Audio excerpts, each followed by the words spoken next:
আমি আমার মায়ের ঘরের ভিতরে যেয়ে দেখলাম আমার মা এশার নামাজ পড়া যাই নামাজের উপরেই একটু ঘুম ঘুম ভাবে ঘুমায়া পড়ছে।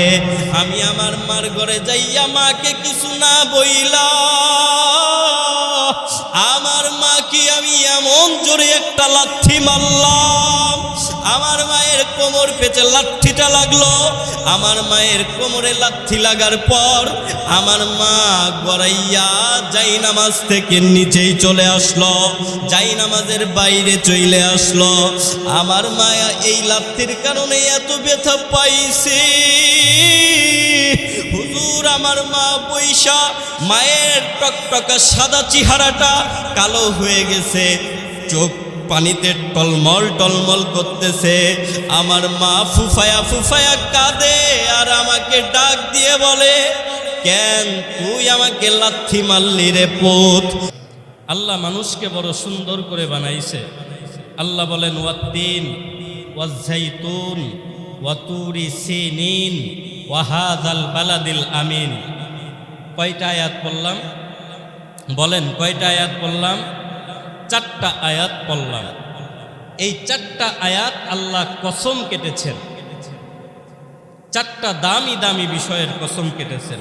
ওয়াত্তিন, 3 ফলের কসম কেটেছেন। 3 ফল, এটা জান্নাতের জাতীয় ফল।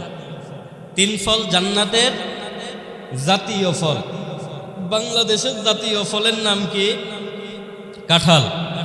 এটা এমন জাতীয় ফল, যখন কাঁঠালের মৌসুম চলে এমন একটা পরিস্থিতি হয়ে যায় গরু দিলে গরু খাইতে চায় না।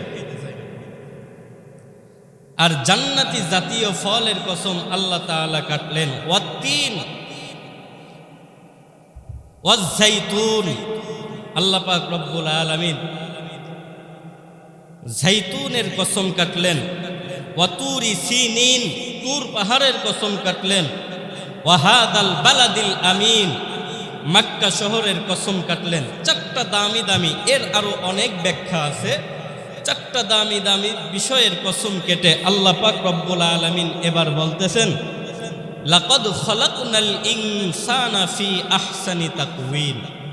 আমি আল্লাহ পাক রব্বুল আলামিন মানুষকে বড় সুন্দর করে বানাইছি। সুবহানাল্লাহ। মানুষকে আল্লাহ সব থেকে সুন্দর করে সুন্দর আকৃতিতে বানাইছে। এবার আল্লাহ তাআলাই আবার বলতেছেন, সুম্মা রাদাদনাহু আসফালা সাফিলিন। এই মানুষই হবে নিকৃষ্ট একটা জাতির মধ্যে নিকৃষ্ট। এই মানুষগুলো তাদের কাজে কর্মে এমন অবস্থায় পৌঁছাবে যে তাদের থেকে নিকৃষ্ট আর কিছু হতে পারবে না, তারাই হবে নিকৃষ্ট। আল্লাহ বলল মানুষ সুন্দর করে বানাইছি, আবার বলল মানুষই হবে নিকৃষ্ট। কোন মানুষগুলো? আল্লাহ তাআলা অন্য জায়গা বলেছে, উলাইকা কাল আনআম বাল হুম আদল। মানুষের মতন দেখতে গেলেই কি সে মানুষ হয়ে যায়? না। আল্লাহ বলেন 4 পাওয়ালা জানোয়ারের মতন কিছু মানুষ হবে, বরঞ্চ 4 পাওয়ালা জানোয়ারের থেকেও নিকৃষ্ট হবে। কারা? যারা আল্লাহ পাক রব্বুল আলামিন এই উত্তম মানুষের ঘরে পাঠানোর পর, উত্তম রূপে সৃষ্টি করার পর যারা আল্লাহ পাক রব্বুল আলামিনের হুকুমের বাইরে চলে, যাদের ভিতরে পশু প্রাণী চরিত্র স্বভাব পাওয়া যায়, তারাই হলো 4 পাওয়ালা জানোয়ারের মতন বা এর থেকে নিকৃষ্ট। নাউজুবিল্লাহ। এবার এরা কারা? যারা ভালো কাজ পছন্দ করে না। মাহফিল দিলে মাহফিল যাদের গায়ে সয় না। আচ্ছা বলেন তো, মাহফিল এটার জায়গা 5টা হইলে সমস্যা আছে? একটা মাহফিল থেকে যদি 2 জন মানুষ হিদায়েত হয়, আর একটা মাহফিল থেকে 2 জন না হইল 1 জন যদি হিদায়েত হয়, তাইলে কি হিদায়েতের সংখ্যা বাড়ল না? তাইলে ভালো কাজ বেশি হইলে কি খারাপ? ধরেন আজকে এখানে একটা মাহফিলের আয়োজন করা হইয়াছে, এখানে যদি এইটা বাদ দিয়ে যাত্রা পালার আয়োজন করত, যেমন আমি ফরিদপুর যেখানে থাকি, গতকালকে ওইখানে দিন ভরে সাংস্কৃতিক অনুষ্ঠান হয়েছে, রাত্রে ফুটবল খেলা হয়েছে, রাত 1টা পর্যন্ত গান বাজাইছে, বাজি ফুটাইছে। ওই এলাকায় যুবকরা মাহফিল দিবা চাইছে, যারা মাহফিল দিছে তারা কয় না নির্বাচনের আগে মাহফিল হবে না, কিন্তু কয়দিন পর নির্বাচনের আগে তাদের গান বাদ্যর একটা অনুষ্ঠান হয়ে গেল। তাইলে এই যে আদর্শ যুব সমাজ বা এলাকাবাসীর উদ্যোগে যেই মাহফিলের আয়োজন হয়েছে, এইখানে যদি ওরকমের একটা গুনার আয়োজন করত, আমার মনে হয় এই মাহফিলে পক্ষে যদি 10 জন থাকে, ওই গানের পক্ষে থাকতো 50 জন। কথা বলেন ঠিক কিনা? বিপক্ষে থাকতো খালি ইমাম সাহেব আর মুয়াজ্জিন। সম্মানিত হাজিরিন, তাইলে যাদের ভিতরে উত্তম দামি মানুষ হওয়ার পরেও এই মানুষের চরিত্র পাওয়া যায় না, যাদের ভিতরে আবু জাহেল উকবা সাহেবার চরিত্র পাওয়া যায়, আল্লাহ তাআলা তাদেরকেই বলেছে যে এরা 4 পাওয়ালা জানোয়ার বা এর থেকেও নিকৃষ্ট। কথা আমার না আল্লাহ। তো সম্মানিত হাজিরিন, আমি আজকে আর ওই বিষয়ে যাব না, অল্প কিছুক্ষণ কথা বলবো।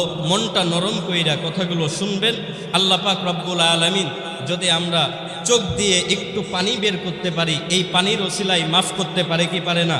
আমরা তো সকলেই গুনাহগার, আমি গুনাহগার, আপনারা গুনাহগার। শুধু এই যে আমার কয়েকজন বন্ধু আর আমার মুরব্বী, এরা ইমাম সাহেব মানুষ, এদের গুনাহ নাই। তাছাড়া আমরা এখানে যারা আছি প্রায়জনই গুনাহগার, ঠিক না? তো আমরা যদি 1 ফোঁটা পানি চোখ দিয়ে ফেলায়া আমাদের গুনাহ মাফ করতে পারি, তাইলে আজকের মাহফিলটা আমাদের নাজাতের জন্য যথেষ্ট হতে পারে না? পারে তো ইনশাআল্লাহ। সকলে একটা তাকবীর দেই, নারায়ে তাকবীর। আর একটু জোরে নারায়ে তাকবীর। আল্লাহ আজকের মাহফিলকে কবুল করুক, আমিন। যারা এখনো রাস্তাঘাটে ঘোরাফেরা করছেন, অতি তাড়াতাড়ি মাহফিলে চলে আসেন। সম্মানিত হাজিরিন, আল্লাহ মানুষ দুনিয়াতে পাঠাইলেন, মানুষকে অসংখ্য নাজ নিয়ামত দান করেছেন। তার মধ্যে একটা নিয়ামত হলো একে অপরের সাথে ভালো সম্পর্ক, মহব্বত থাকা। এটা একটা গুরুত্বপূর্ণ ইবাদত না? গুরুত্বপূর্ণ ইবাদত। আপনারা এখানে অনেকেই আছেন আমার চেনা শোনা। আমি এই রাইকাল অত্র মাহফিলে প্রায় 7-8 বছর জড়িত আছি। 7-8 বছর আছি। নিচে আমার অনেক চিনা মুখ আছেন, আমার মামা আছেন, যার সাথে অনেক মহব্বত, অনেকেই চিনা শোনা আলহামদুলিল্লাহ। হ্যাঁ, আমি খেদমত করছি ওই জায়গার, ওই যে সেক্রেটারি, ক্যাশিয়ার, অনেকেই আছেন আলহামদুলিল্লাহ। তো আল্লাহ তাআলা এই যে একটা সম্পর্ক, একটা দামি নিয়ামত দান করছে, একে অপরকে ভালোবাসা, একে অপরকে মহব্বত করা, এই দামি নিয়ামতের মধ্যে সব থেকে ঘনিষ্ঠ, সব থেকে উত্তম, সব থেকে মূল্যবান মহব্বত হলো মা আর সন্তানের ভিতরে। কথা বলেন ঠিক কিনা? আজ আমাদের সমাজের ছেলেপেলেরা বিয়ে করার পর যুগের সাথে তাল মিলিয়ে মা বাবাকে কষ্ট দেয়, আছে না? আল্লাহ পাক রব্বুল আলামিন বলেন, ওয়াকাদা রব্বুকা আল্লা তা'বুদু ইল্লা ইয়াহু ওয়া বিল ওয়ালিদাইনি ইহসানা। তোমরা আমি আল্লাহ পাক রব্বুল আলামিনের গোলামি করো, খেদমত করো, আমি আল্লাহ তাআলার ইবাদত বন্দেগী করো এবং মা বাবার খেদমত করো। কথা কার? আল্লাহ তাআলা প্রথমে বলছেন আমি আল্লাহ তাআলার ইবাদত বন্দেগী করো, পরে আল্লাহ তাআলা বলতেছে এবং মা বাবার খেদমত করো। কিন্তু আমাদের সমাজে অধিকাংশ জায়গায় দেখা যায় মা বাবার খেদমত নাই। বলেন তো, মা স্বার্থ ছাড়া ভালোবাসে? একমাত্র স্বার্থ ছাড়া ভালোবাসে কে? মা। আর পৃথিবীর যাকেই বলেন, যতই মহব্বতের হোক, সুযোগ পাইলে বাস দেওয়ার জন্য রেডি হয়ে যায়, তাই না? স্বার্থ ছাড়া বন্ধু বান্ধব কাছেও আসে না, বিনা স্বার্থে দুনিয়ায় কেউ ভালোবাসে না। স্বার্থ ছাড়া ভালোবাসে শুধুই আমার মা। কথা বলেন ঠিক কিনা? স্বার্থ ছাড়া ভালোবাসে শুধুই আমার মা। এই জন্য আল্লাহ পাক রব্বুল আলামিন বলল যে আমি আল্লাহর ইবাদত বন্দেগী করো, মা বাবার খেদমত করো। এই জন্য এখানে মা আছে কার কার? হাত উঁচু করেন তো। মা আছে কার কার? আলহামদুলিল্লাহ, আল্লাহ মাদের হায়াত আরো অনেক বাড়াই দিক, আমিন। হাত নিচু করি। মা নাই কার কার? হাত উঁচু করেন তো। অনেকের মা নাই, বেশিরভাগই মা নাই, হাত নিচু করি। বাবা নাই কার কার? হাত উঁচু করি তো। অনেকেরই বাবা নাই, হাত নিচু করি। তো মা বাবা যাদের আছে খেদমত করতে রাজি আছি তো ইনশাল্লাহ। তো তো একটু বাইরের থেকে নজরটা ভিতরে আনি, অল্প কিছুক্ষণ আলোচনা শুনতে রাজি আছেন তো ইনশাআল্লাহ? মা বাবার আলোচনা শুনে আজকের এই মাহফিলে হয়তো মা প্রাচীন পাখির মতন তাকায়া আছে, বাবা তাকায়া আছে, আরে সন্তান আমার জন্য একটু দোয়া কর, আমরা তো অনেক বিপদের মধ্যে আছি, তোকে আমি ভালো রাখতে যাই ফজরের নামাজ পড়তে পারি নাই, তোর পাশ থেকে যদি আমি ফজরের নামাজের জন্য উঠি তুই শীতে কষ্ট পাবি, এই জন্য আমি মা উঠতে পারি নাই, আজ আমার জন্য ওই না উঠাটাই কাল হয়ে দাঁড়াইছে, সন্তান আমার জন্য একটু মুনাজাত করে দোয়া কর, সন্তান আমার জন্য একটু চোখের পানি ফেলে আল্লাহর কাছে বল। মা হয়তো কবর থেকে তাকায়া আছে, বাবা কবর থেকে তাকায়া আছে, এই জন্য কোনো দিকে নজর নাই, একটু দিলটা নরম করে শুনতে রাজি আছি তো ইনশাআল্লাহ? মুসলমান ভাইরা রে আমার, আরে বন্ধু কোনো দিকে নজর না, একটু কথাগুলো দিল দিয়ে বুঝার চেষ্টা করেন। আল্লাহ পাক রব্বুল আলামিন কুরআনুল কারীমের মধ্যে বললেন, ওয়াকাদা রাব্বুকা আল্লা তা'বুদু ইল্লা ইয়াহু ওয়া বিল ওয়ালিদাইনি ইহসানা। ও মানুষ, তোমরা আমি আল্লাহ তাআলার ইবাদত বন্দেগী করো এবং তোমাদের মা বাবার খেদমত করো। আমার আপনার নবী, আখির জামানার নবী, বিশ্ব নবী মুহাম্মদুর রাসূলুল্লাহ সাল্লাল্লাহু আলাইহি ওয়াসাল্লাম বলেন, যদি তোমরা তোমাদের মায়ের দিকে একবার নেক নজরে তাকাও, আল্লাহ পাক রব্বুল আলামিন মায়ের দিকে নেক নজরে তাকার কারণে আল্লাহ তাআলা একটা কবুল হজের সওয়াব দিয়ে দেয়। আর একটু জোরে করে বলেন সুবহানাল্লাহ।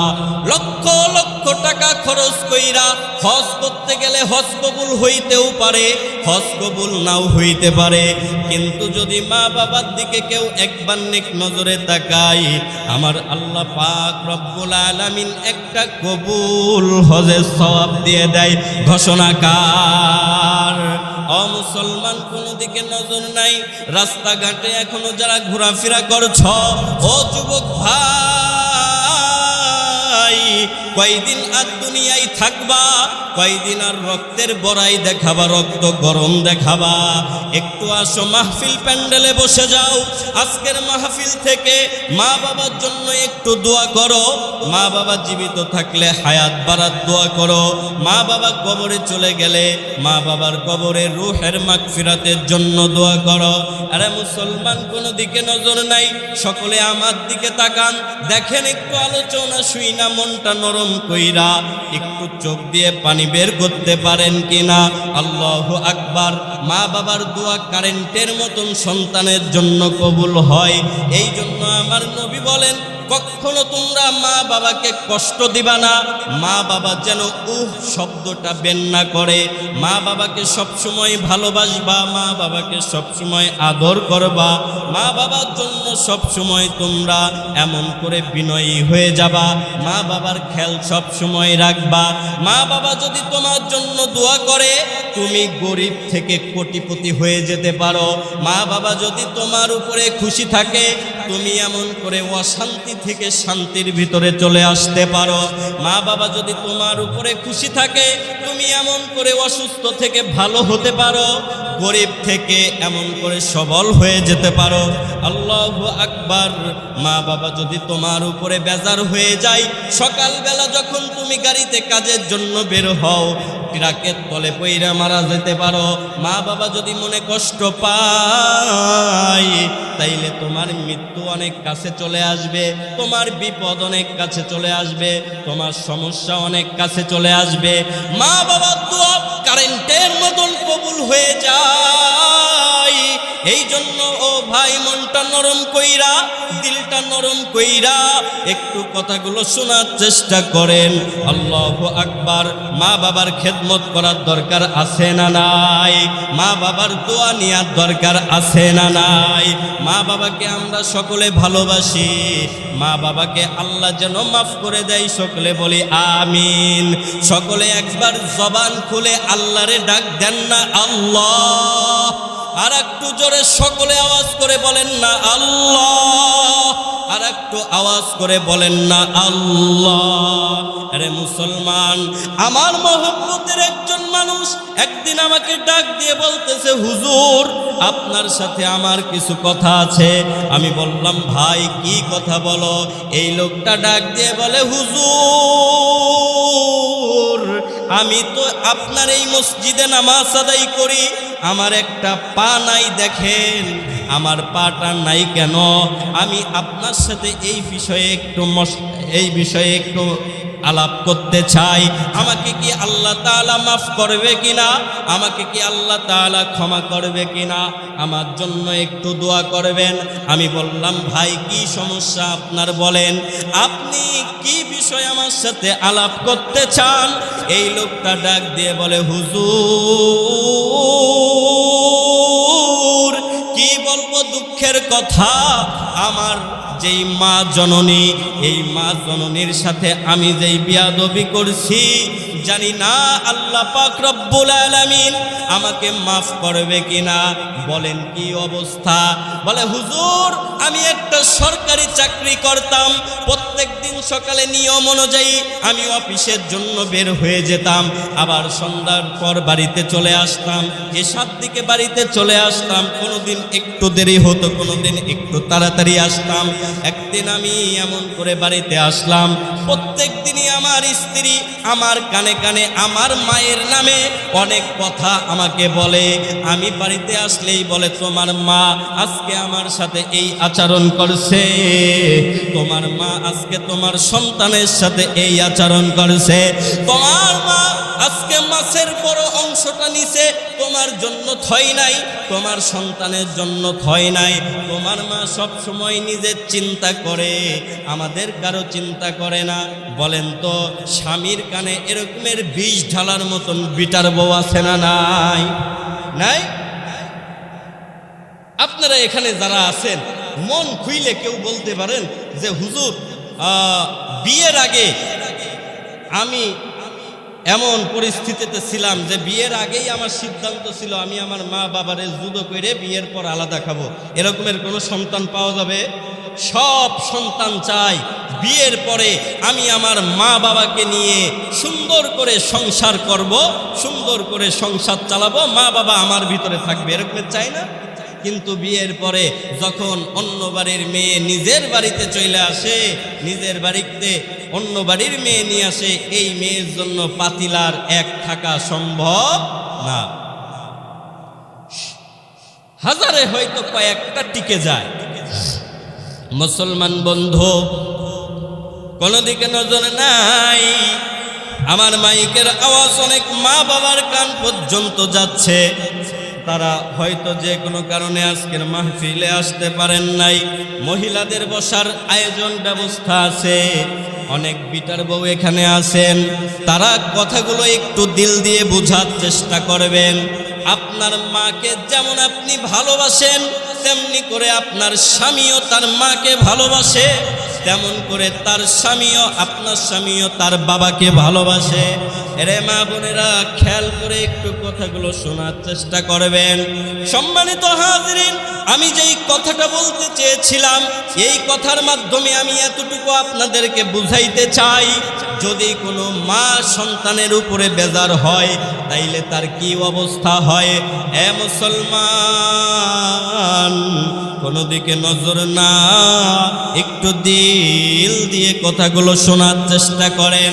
এই লোকটা ডাক দিয়ে বলতেছে, হুজুর প্রত্যেক দিন আমার স্ত্রী আমাকে বাড়ি আসার পর কিছু কিছু মন্ত্র আমার কানে ঢুকায়, কিন্তু হঠাৎ করে অফিসে ওই দিন ঝামেলা হয়েছে। আমি অফিস শেষ করে বাড়িতে আসার পর আমার স্ত্রী আজকে আমার মার নামে এমনভাবে বলা শুরু করলো এবং লাস্টে একটা কথা বলে ফেললো, তুমি তো শুধু শুনোও, এক কান দিয়ে শুনো আর এক কান দিয়ে বের করে দাও। আজকে যদি তুমি তোমার মাকে কিছু না বলো, তাইলে কালকে সকালেই আমি আমার বাবার বাড়িতে চলে যাব, আমি আর তোমার সংসারে থাকবো না, আমি আর তোমার ভাত খাবো না। হুজুর, আমার স্ত্রী আমাকে এই কথা বলার পর আমি আমার মাথায় একটা প্রেশানি চলে আসলো, আমার মাথায় রাগ উঠে গেল। আমি আমার মায়ের ছোট্ট ঘরের ভিতরে চলে গেলাম। আমি আমার মায়ের ঘরের ভিতরে যেয়ে দেখলাম আমার মা এশার নামাজ পড়া যাই নামাজের উপরেই একটু ঘুম ঘুম ভাবে ঘুমায়া পড়ছে। আমি আমার মার ঘরে যাইয়া মাকে কিছু না বইলা আমার মাকে আমি এমন জোরে একটা লাথি মারলাম, আমার মায়ের কোমর পেঁচে লাঠিটা লাগলো। আমার মায়ের কোমরে লাথি লাগার পর আমার মা গড়াইয়া যাই নামাজ থেকে নিচেই চলে আসলো, যাই নামাজের বাইরে চলে আসলো। আমার মায়া এই লাথির কারণে এত ব্যথা পাইছে। হুজুর আমার মা পয়সা মায়ের টকটকা সাদা চেহারাটা কালো হয়ে গেছে, চোখ পানিতে টলমল টলমল করতেছে। আমার মা ফুফায়া ফুফায়া কাঁদে আর আমাকে ডাক দিয়ে বলে, কেন তুই আমাকে লাথি মারলি রে পুত, তুই আমাকে আজকে আঘাত করলি কেন? আমি তো আমার এই পেটে তোকে 10 মাস 10 দিন রেখেছি। আজকের এই দিনটা দেখার জন্য কি আমার পেটের ভিতরে তোকে রেখেছি? আজকের এই দিনটার জন্য কি আমি তোকে এত বড় করেছি? হুজুর আমি আমার মায়ের কোনো কথা কান্না দিয়া, আমি আমার মায়ের কোনো কথা না শুই না। হুজুর আমি আমার মায়ের কোনো কথাই কান্না দিয়া ঘর থেকে বের হয়ে আমার স্ত্রীর কাছে চলে গেলাম। এবার আস্তে আস্তে করে আমার ব্রেনটে কেন যেন আসলো, এই কাজটা আমার একটু করা মোটেও ঠিক হয় নাই। এই কাজটা আমি কেন করলাম? আমার মায়ের সাথে আমি কেন এই আচরণ করতে গেলাম? কিন্তু আমার মন এমন করে যখন প্রশ্নই ভাসতেছিল, আমার স্ত্রী পাশ থেকে এসে বলে, তোমার মন বেজার করার কোনো দরকার নাই, তোমার মন খারাপ করার কোনো দরকার নাই, আসো হাত ধুয়ে নাও, আমি তোমাকে খাবার দেই, তুমি খাবার খেয়ে নাও। হুজুর আমার স্ত্রী আমাকে খাবার দিল ঠিকই, কিন্তু আমার কাছে আর খাবার ভালো লাগে না। হুজুর আমি খাবারটা একটু নাড়াচাড়া কইরা খাবারটা আমি রেখে দিলাম, আমি বিছানায় শুয়ে পড়লাম। সারা রাত আমার আর ঘুম আসে না, একবার ডান কাতে যাই আবার বাম কাতে যাই, হুজুর আমার আর কোনোভাবেই ভালো লাগে না। দেখতে দেখতে যখন সকাল হয়ে গেল, সকালবেলা উঠা এমন করে আমি আবার অফিসে যাওয়ার জন্য প্রস্তুতি নিয়ে যখন ঘর থেকে বের হব, আমার ঘর খোলার আওয়াজ শুই না।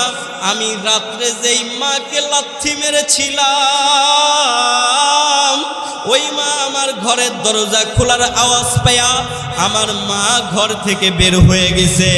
মা ঘর থেকে বের হইয়া আমার দিকে তাকায়া বলে, রে ছেলে ঘুমাইতে পারোস নাই? সারা রাত তো মনে হয় কিছু খাইতেও পারোস নাই, এখন আবার অফিসের জন্য বের হয়ে যাচ্ছিস, আবার রাতের বেলা আসবি, না খায়ে তুই অফিসে গেলে তুই কি ভালোভাবে ডিউটি করতে পারবি কিনা? তুই কি সকালে খেয়েছিস কিনা?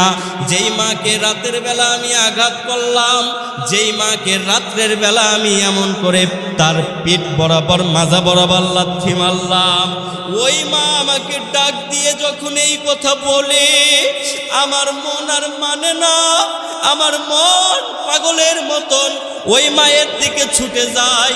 আমার মনটা বলতেছে, আমি আমার মায়ের পাও দুইটা জড়ায়া দইরে বলি, মা তুমি আমারে মাফ কইরা দাও, তুমি আমারে ক্ষমা কইরা দাও। যখন আমি যাব ঠিক তার আগ মুহূর্তে আমার স্ত্রী আমাকে এসে বলে, তুমি এখন না কাজে যাইতেছ, তুমি এখন না অফিসে যাইতেছ, এখন তোমার এইগুলো নিয়ে চিন্তা করার কোনো দরকার নাই, মায়ের কাছে যাওয়ার দরকার নাই, যাও তুমি অফিসে চলে যাও। তুমি অফিস থেকে ফিরে আসার পর আমি তুমি দুইজনেই একসাথে মায়ের হাত পাও ধইরে মাপ চাবো, ক্ষমা চাবো। হুজুর ওটাই আমার জীবনের সব থেকে বড় ভুল ছিল। আমি আমার মায়ের ক্ষমা না চাইয়া, মায়ের কাছে ক্ষমা না চাইয়া আমি আমার স্ত্রীর কথা অনুযায়ী অফিসের দিকে চলে গেলাম। অফিসে যাওয়ার পর অফিসের কাজবাজ শেষ করে আমি দুপুর টাইমে আর আমার অফিস করতে ভালো লাগতেছে না, দুপুর টাইমে বাসার জন্য গাড়িতে উঠব। যখন দুপুর টাইমে বাসার জন্য গাড়িতে উঠলাম, বাস কিছু দূর আসার পরেই এমন একটা অ্যাক্সিডেন্টের শিকার হইল, যেই অ্যাক্সিডেন্টের কারণে আমার যেই পাও দিয়ে আমি আমার মাকে লাথি মেরেছি, ওই পাউটা এমন করে বাসের সিটের ভিতরে আটকা পড়ে গেল, সিট চাপ দিয়ে আসলো। হুজুর, আমার পরে আর কোনো জ্ঞান নাই, আমাকে এরপরে নাকি লোকজনে হসপিটালে ভর্তি করছে। 2 দিন পরে আমার যখন জ্ঞান ফিরছে, জ্ঞান ফেরার পর আমি যখন আস্তে আস্তে চোখের পলক আস্তে আস্তে খুলতে শুরু করলাম, তাকায়া দেখি আমার পাশে আমার সন্তান নাই, আমার পাশে আমার বিবি নাই, আমার পাশে আমার ওই জনম দুঃখিনী মা বৈশা বৈশা ফুফাই ফুফাই কান্দে। আমি তাকায়া দেখলাম আমার মা, আমার তাকানো দেখা আঁচলের ভিতর দিয়ে হাত উইচে কইরে আল্লাহরে ডাক দিয়ে বলে, আল্লাহ, আমার সোনার মানিকটাকে তুমি ফিরাইয়া দাও, আমার সোনার মানিককে যদি তুমি নিয়ে যাও, কে আর আমাকে মা মা বইলা ডাকবে? আমার স্ত্রী নাই, আমার শাশুড়ি নাই, আমার সন্তান নাই। যেই মাকে আমি লাথি মেরেছি হুজুর, আমার ওই মা আমার জন্য কাঁদতেছে, ফুফায়া ফুফায়া কান্দে আর আল্লাহর কাছে দোয়া করে। আমার ভালোভাবে হুঁশ আসার পর আমি লক্ষ্য কইরা দেখলাম আমার পায়ের গিরাত থেকে ডাক্তার কেটে ফেলাইছে, পাউটা ব্যান্ডেজ করা আছে। হুজুর, আমি চিন্তা করলাম, যেই মাকে আমি আঘাত করলাম, আমার এই বিপদের সময় আর কেউ নাই, কেউ নাই, কেউ নাই, আমার মা আমার পাশে বসে আছে। এই জন্য আমার রাইকালের মুসলমান, খাসকান্দের মুসলমান, ও কানাইপুরের মুসলমান, যেই মা কষ্ট পাইলে আল্লাহ বেজার হয়ে যায়। আল্লাহর রাসূল সাল্লাল্লাহু আলাইহি ওয়াসাল্লাম বলেন, মা যদি কারো উপরে খুশি হয়ে মুস্কি মুস্কি হাসে, আমার আল্লাহ তার উপরে খুশি হয়ে মুস্কি হাসে। মা যদি কারো উপরে বেজার হয়ে যায়, আমার আল্লাহ তার উপরে বেজার হয়ে যায়। এই জন্য আমি তাকায় দেখতেছি অনেক মুরব্বী যাদের চোখের কোনায় পানি, অনেক যুবক যাদের চোখের কোনায় পানি, কার জন্য মা নাই, ওই মাকে আল্লাহ মাফ করে দিবে। আপনি যদি মার জন্য চোখের পানি ছাইরা কান্না করেন, ওই মাকে আল্লাহ মাফ করে দিবে। সকলে একবার আল্লাহরে ডাক দেন না, আল্লাহ, একটু জোরে দেন না মহব্বতে, আল্লাহ। আর একটু আওয়াজ করে বলেন না, আল্লাহ। এবার যাদের মা আছে, ও ভাই, এই ঘটনার দ্বারা যেইটা বুঝতে পারলাম, মা বাবাকে আর কষ্ট দেওয়া যাবে না, মা বাবাকে আর আঘাত দেওয়া যাবে না, মা বাবার সাথে বিয়াদবি করা যাবে না। আর যার মা নাই, যার বাবা নাই, আহা, ওই বাবা আপনার জন্য মজা নিয়ে আসছে বাজার থেকে। আপনি ছোট থাকতে বাবা ঈদের দিন নতুন জামা না নিলেও আপনার জন্য নতুন জামা কিনছে না। আপনি আপনার সন্তানকে যতটা ভালোবাসেন, আপনার বাবাও আপনাকে অতটা ভালোবাসছে। আপনি আপনার সন্তানকে যতটা ভালোবাসেন, আপনার মাও আপনাকে অতটা ভালোবাসছে। ওই মা বাবা জান্নাই, আমার আল্লাহ তাআলা মা বাবার জন্য দোয়া শিখায়া দিচ্ছে। সকলে বলেন, রব্বির হামহুমা কামা রব্বায়ানি সগীরা। যার মা নাই, যার বাবা নাই, তারা মা বাবার জন্য নামাজের পরে একটু দোয়া করবেন, রব্বির হামহুমা কামা রব্বায়ানি সগীরা। আল্লাহ তাআলা মা বাবার কবরটাকে মাফ করে দেবে। এই জন্য মা বাবার জন্য দোয়া করতে রাজি আছি তো ইনশাআল্লাহ। আর যার মা আছে, বাবা আছে, খেদমত করতে রাজি আছি তো ইনশাআল্লাহ। আল্লাহ আমাদের সবাইকে কবুল করুক, সকলে বলেন আমিন। তাইলে এই যে মা বাবার খেদমত করা, এটাও কিন্তু ইবাদত। আর আমাদের সব ইবাদত হবে একজনকে খুশি করার জন্য। সকলে বলেন তো, কাকে খুশি করার জন্য? আল্লাহকে খুশি করার জন্য। কুল ইন্না সলাতি ওয়া নুসুকি ওয়া মাহইয়ায়া ওয়া মামাতি লিল্লাহি রাব্বিল আলামিন। আমার নামাজ, আমার রোজা, আমার কুরবানি, আমার যে কোনো ইবাদত, মায়ের খেদমত বলেন, আপনার মাল থেকে আল্লাহর জন্য কুরবানি বলেন, আপনার শারীরিক আল্লাহর জন্য শারীরিক কুরবানি বলেন, জানের কুরবানি, মালের কুরবানি, সব কুরবানি একজনের জন্য হবে। একবার জবান খুলে বলেন না কার জন্য হবে? সব কিছু হবে একমাত্র আল্লাহর জন্য। আজকের মাহফিলকে যারা ভালোবাসছেন, আজকের মাহফিলকে যারা ভালোবাসছেন, আজকের মাহফিলে অর্থ দিয়ে, সময় দিয়ে, পরিশ্রম দিয়ে, বুদ্ধি দিয়ে যে বা যারা লেগে আছেন, এই সব কিছু হবে আল্লাহর জন্য। আমার নাম পোস্টারে দিছে, আমি মাহফিলের সাথে আছি, আমার নাম পোস্টারে নাই, আমি মাহফিলের সাথে নাই, এরকমের চিন্তা ভাবনা হওয়া যাবে না। আমাকে কেউ ডাকুক আর না ডাকুক, যখনই আমি শুনব অমুক জায়গা দিনই মাহফিল, অমুক জায়গা দিনই আলোচনা হবে, ওইখানেই আমাকে আপনাকে যাওয়া লাগবে। কেন যাওয়া লাগবে? একমাত্র আল্লাহকে খুশি করার জন্য। কাকে খুশি করার জন্য? এই দুনিয়ার জান্নাতি বাগান, এই জান্নাতি বাগান থেকে আপনি যদি একটা আমল নিতে পারেন, এটাই তো নাজাতের জন্য যথেষ্ট হতে পারে। কথা বলেন ঠিক কিনা? এই যে যেমন আমরা মা বাবার আলোচনা শুনলাম, মা বাবার আলোচনা শোনার পর মনটা একটু নরম হয়ে গেছে। মনটা নরম হয়ে যাওয়ার পর অনেকেই চিন্তা করেছেন মায়ের জন্য দোয়া করা লাগবে, মায়ের জন্য একটু আমাদেরকে এমন করে দোয়া করা লাগবে, বাবার জন্য দোয়া করা লাগবে। মা বাবা বেঁচে থাকলে তাদের সাথে বেয়াদবি করা যাবে না, মা বাবা বেঁচে থাকলে তাদের বেশি থেকে বেশি খেদমত করা লাগবে। সব কিছু ইবাদতের নিয়তে যদি আমরা শ্রবণ করি এবং এইটার উপরে আমল করি, তাইলেই তো আমাদের একটা জিনিস শিখা হয়ে গেল। কথা বলেন ঠিক কিনা? আর এই জিনিসটার উপরে ইবাদত করার কারণে বা এইখানে বৈশা মনটা নরম কইরা চোখ দিয়ে পানি বের করার কারণে আল্লাহ পাক রব্বুল আলামিন এই ওসিলাই আমাদেরকে মাফ করে দিতে পারে। এই জন্য পয়গম্বরের হাদিস, অনেক ইবাদতের দরকার নাই, অল্প আমলই যদি আমলের মতন হয়, আল্লাহকে রাজি খুশি করার জন্য হয়, ওই অল্প আমল নাজাতের জন্য যথেষ্ট হয়ে যাবে। কথা বলেন ঠিক কিনা? তাইলে আমরা আজকের এই মাহফিলে আসতে পেরে খুশি না বেজার? খুশি না বেজার? আল্লাহ আমাদের সবাইকে আজকের এই মাহফিলে আসাকে কেন্দ্র করে আমাদের জীবনটাকে পরিবর্তন করার তৌফিক দান করুক। আমিন। রাজি আছি তো ইনশাআল্লাহ মাহফিল শেষ পর্যন্ত থাকতে? রাজি আছি তো ইনশাআল্লাহ? এবার সম্মানিত হাজিরিন, আমাদের সব ইবাদত হবে কার জন্য? আল্লাহর জন্য।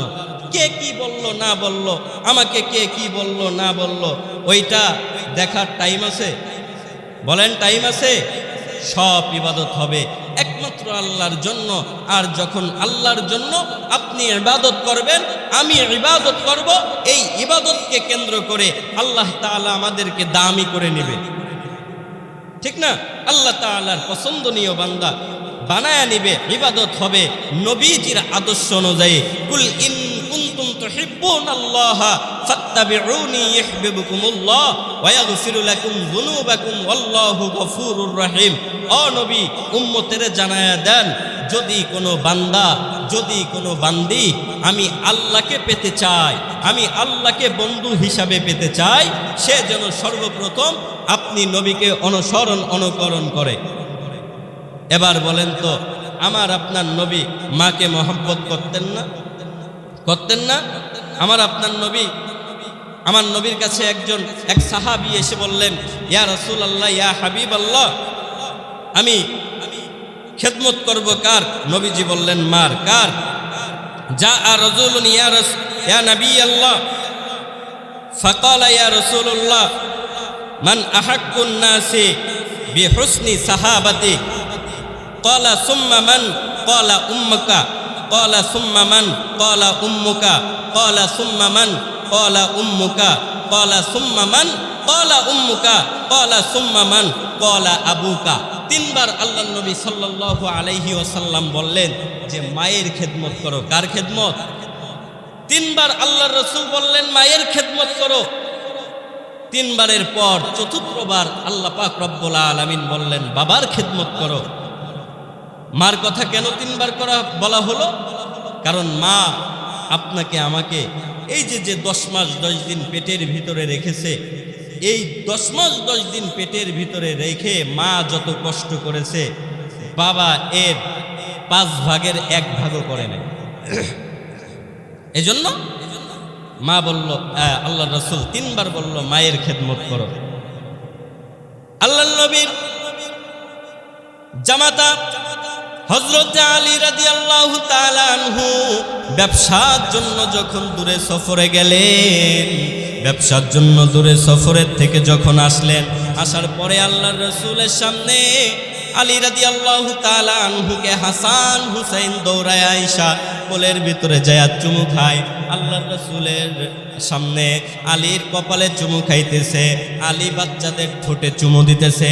এমন দৃশ্য আল্লাহর রাসূল সাল্লাল্লাহু আলাইহি ওয়াসাল্লাম দেখা চোখ দিয়ে টপ টপ করে পানি ছাইড়ে দিছে। আরে মুসলমান, আল্লাহর রাসূল চোখ দিয়ে টপ টপ করে পানি ছেড়ে দিলেন। বা এমন করে বাবা এবং সন্তানের ভালোবাসা দেখা এবার নবীকে প্রশ্ন করা হলো, নবী চোখ দিয়ে আপনি কেন পানি ছেড়ে দিলেন? বলে আমার নাতি হাসান হুসাইন এবং আমার জামাতা আলীর ভিতরে যেই ভালোবাসার সম্পর্ক এইটা দেখা। কারণ আমি মুহাম্মদ এমন একজন সন্তান, আমি মুহাম্মদ দুনিয়াতে আসার আগে আমার বাবা দুনিয়া থেকে বিদায় নিয়ে চলে গেছে। আমার বাবার চেহারা আমি মুহাম্মদ দেখি নাই, আমার বাবার চেহারা আমি মুহাম্মদ দেখি নাই। আমার মা আমি ছোট থাকতে বিদায় নিয়ে চলে গেছে, আমার মায়ের ভালোবাসাও আমি পাই নাই। এই জন্য হাসান হুসাইনকে আমার জামাতা আলী তাদেরকে কোলে নিয়ে ঠোঁটে মুখে চুমু দিতেছে। আমার বাবার কথা মনে পড়ে গেল, আমার বাবা যদি জীবিত থাকতো আমি ছোটকালেও আমার বাবার থেকে অনেক আদর ভালোবাসা পাইতাম। এই জন্য মা বাবাকে আমার আল্লাহর রাসূল সাল্লাল্লাহু আলাইহি ওয়াসাল্লাম ভালোবাসতেন। এই জন্য ও যুবক, ও মুরব্বি, যার মা আছে যার মা নাই, যার বাবা আছে যার বাবা নাই, মা বাবার খেদমত করা লাগবে, মা বাবার খেদমত করা লাগবে। এবং আপনার সন্তানকেও অমনভাবে গড়া লাগবে। কেমন করে গড়া লাগবে? কোনো দিকে নজর নাই। ছোট্ট আর একটা ঘটনা আমি বলি। তাফসিরের কিতাবের মধ্যে সব থেকে বড় তাফসিরের কিতাব তাফসিরে কাবি।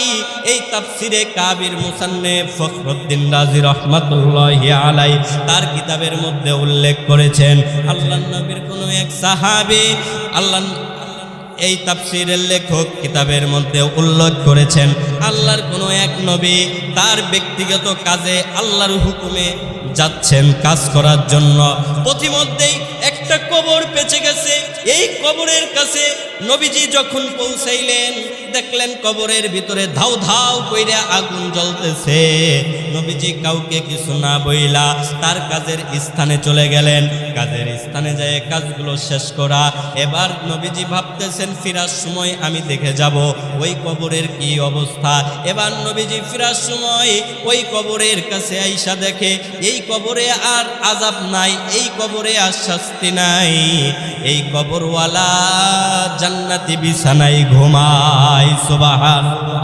এই পয়গম্বর যখন দেখলেন কবরের ভিতরে আর শাস্তি নাই, কবরওয়ালা জান্নাতি বিছানায় ঘুমায়, নবীজির মাথায় চিন্তা ঢুকে গেল, কি ব্যাপার? যাওয়ার সময় তো দেখলাম কবরের ভিতরে আগুন, এখন কবরের ভিতরে আগুন নাই কেন? এবার নবীজি এইটা দেখা চোখ দিয়ে পানি ফেলে দিছে। কি ঘটনা হতে পারে? আল্লাহকে ডাক দিয়ে বলে, ওগো আল্লাহ, যাওয়ার সময় দেখলাম কবরের ভিতরে আযাব। এখন তো আযাব নাই, কি কারণে নাই? আল্লাহ পাক রব্বুল আলামিন বলে, ও বন্ধু, ও নবী, এই কবরের ভিতরে আযাব হইতেছিল, কিন্তু এখন আযাব নাই, কারণ এই সন্তানের কারণে আমি আল্লাহ পাক রব্বুল আলামিন কবরের আযাব মাফ করে দিছি। সুবহানাল্লাহ। আল্লাহ কেন? এই সন্তান কি এমন দোয়া করেছে বা এই সন্তান কি এমন কাজ করেছে যেই সন্তানের কারণে বাবার কবরের আযাব মাফ হয়ে গেল। এবার আল্লাহ পাক রব্বুল আলামিন বলেন, এই লোকটা যখন মারা যায়, এই লোকটা মারা যাওয়ার সময় তার সন্তানটা দুনিয়ায় আসে নাই, সন্তানটা মায়ের পেটের ভিতরে ছিল। মায়ের পেটের ভিতরে থাকার ভিতরে এই লোকটা মারা যায়। মারা যাওয়ার পর এই লোকটার গুনার পাল্লা ভারী ছিল, কবরে আযাব শুরু হয়ে যায়। কিন্তু এই সন্তানের যেই মা, এই মা চিন্তা করেছে, এই সন্তানটা আমি আল্লাহর রাস্তায় মানুষ করব, আল্লাহর রাস্তায় দ্বীনি শিক্ষা দিয়ে বড় করব, এই সন্তানটাকে আমি আল্লাহওয়ালা বানাবো। এই সন্তানটা যখন দুনিয়াতে আসলেন, দুনিয়াতে আসার পর যেই কথা সেই কাজ। এবার তার মা এই সন্তানটা দুনিয়াতে আসার পর এবার চিন্তা করলেন, যেহেতু ওর বাবা মারা গেছে, এই সন্তানটা আস্তে আস্তে বড় হবে, বড় হওয়ার পরে এই মাদ্রাসায় নুরানিতে ভর্তি করে দেব। সন্তানটা দেখতে দেখতে যখন বড় হয়ে গেল, নুরানিতে ভর্তি করার উপযুক্ত হয়ে গেল, তখন ওর মা এই সন্তানটাকে নিয়ে মাদ্রাসায় ভর্তি করছে। মাদ্রাসায় ভর্তি করার পর এই সন্তানকে যখন তার উস্তাদ প্রথম যেই সবকটা পড়িয়েছে, এই সবক পড়ানোর কারণে আমি আল্লাহ তাআলা কবরের আযাব মাফ করে দিছি। এই পয়গম্বর ডাক দিয়ে বলে, আল্লাহ, এমন কি সবক যেই সবকের কারণে বাবার কবরের আযাব মাফ হয়ে গেল? এমন সন্তান যদি প্রত্যেকটা ঘরে ঘরে থাকতো, এমন সন্তান যদি প্রত্যেকটা পিতার, প্রত্যেকটা মাতার থাকতো, তাইলে সব পিতা মাতার কবরের আযাব মাফ হয়ে যাইত। ওগো আল্লাহ, এমন কোন আমল যেই আমলের কারণে কবরের আযাব মাফ হয়ে গেল? আমার আল্লাহ পাক রব্বুল আলামিন বলেন, এই বাচ্চাটাকে মাদ্রাসায় ভর্তি করার পর, এই বাচ্চাটাকে নুরানিতে ভর্তি করার পর, এই বাচ্চাটাকে হুজুর যখন পড়াইল, প্রথম সবকটা ছিল বিসমিল্লাহির রহমানির রহিম। সকলে বলেন, বিসমিল্লাহির রহমানির রহিম। যখন এই বাচ্চাটা আমি আল্লাহকে রহমান বলল, যখন এই বাচ্চাটা আমি আল্লাহকে রহিম বলল, আমি আল্লাহ রহমান হইয়া, আমি আল্লাহ রহিম হইয়া ওর বাবার কবরে কি আযাব দেব? এই বাক্যটা উচ্চারণ করার সাথে সাথে আমি আল্লাহ ওর বাবার কবরটাকে জান্নাতের বাগান করে দিছি। একটু আওয়াজ করে বলি না সুবহানাল্লাহ? তাইলে সন্তানগুলোকেও ওইভাবে গড়ে তোলা লাগবে।